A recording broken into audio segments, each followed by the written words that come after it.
He's a bad beast on that barbecue, on the grill or the smoker. He knows just what to do. He's a bad beast on that barbecue.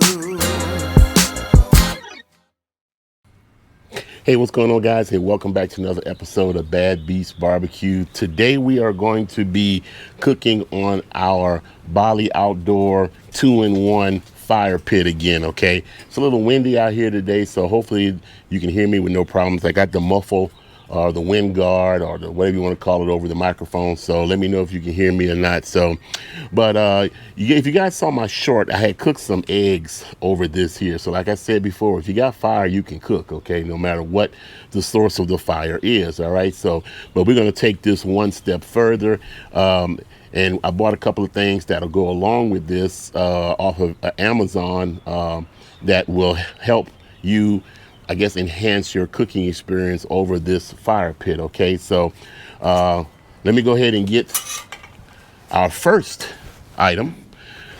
We ordered this Vevor campfire cooking grate, okay?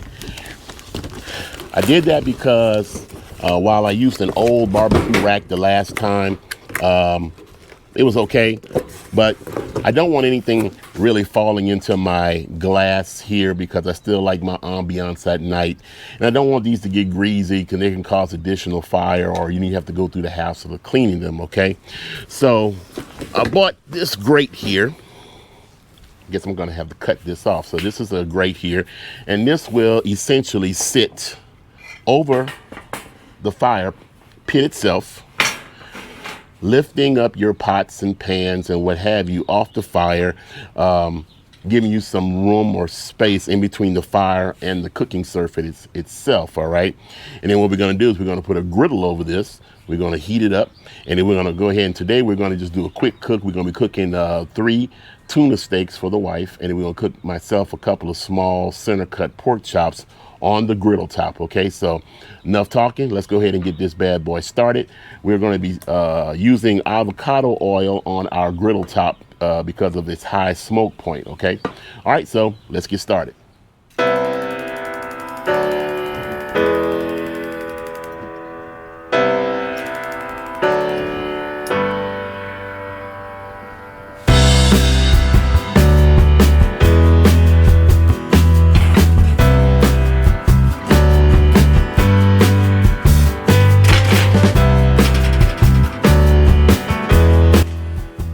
400 degrees. We're going to put some oil on it. This is avocado oil to help sear our pork chops. And I do have a high heat glove on because my hand is over the fire. So if you're going to do this, just take precautions, please.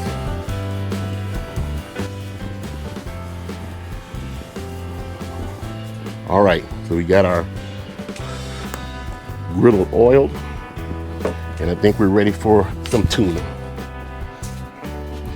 All right, guys, so here you see we have some tuna steaks, pretty small, and a couple of pork chops. Okay, the tuna steaks have been seasoned with Chef Paul's salmon rub, and these have been seasoned, the pork chops have been seasoned with John Henry's City Market. Okay, so let's see if we can get some sear action going.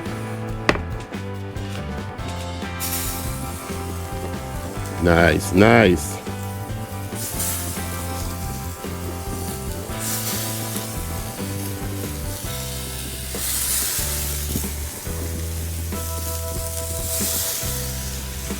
Gotta be careful you don't burn the hair on your arm.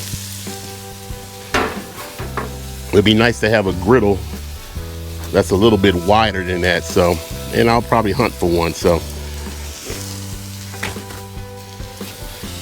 all right, so right now our griddle is like I said, over 400 degrees, and if you can see, the tuna is starting to cook from the bottom up. And then I have the fire pit itself set on the lowest temperature. Okay, so try to keep some control of the heat.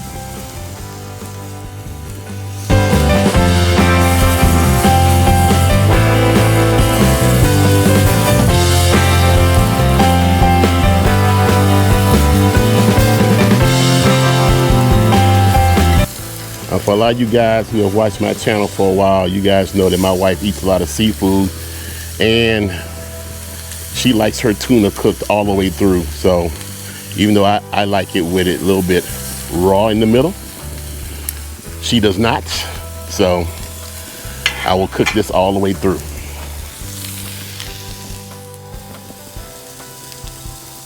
And that one still got a little ways to go. That one's close. That one's ready to come off. So is that one. And that one needs a little more. So we'll take those 2 tuna steaks off.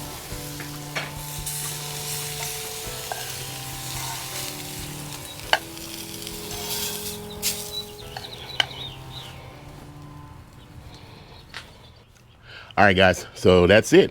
Like I said, quick cook, man. If you got fire, then you can cook.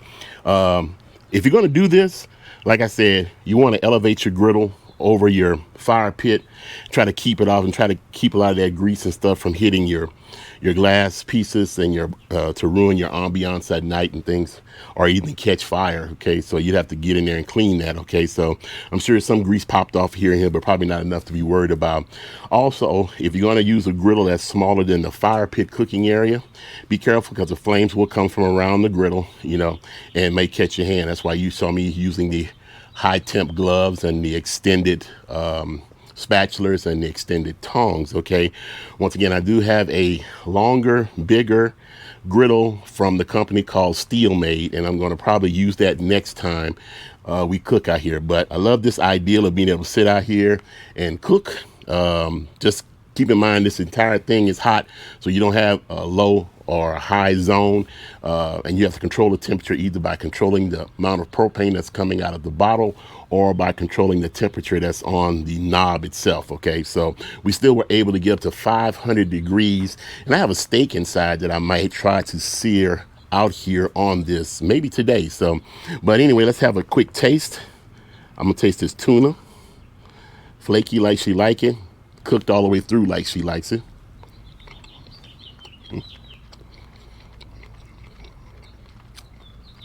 And surprisingly still moist and juicy. Okay, so the pork chops look really good. I don't know if I can cut these with a, yeah, I can cut it with a fork. Okay, smell good.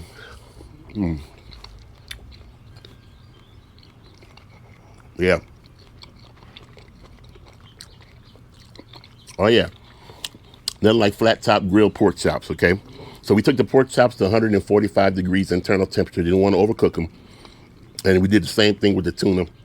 Took it to 145, okay? And that cooked it almost all the way through. There's a little bit of pink in the middle I think she'll be okay with. So, but there is juice running on this board. So, well, that's about it. We're going to be doing more cooks on the Bali outdoor fire pit. I love the idea of that, and it will be sitting around in Bali outside making s'mores and watching TV at night as the weather gets better. Okay, so well, that's about it. Thanks for joining us today. If you got any questions about what we did today or the equipment that we use, I'll put all the links down in the description block.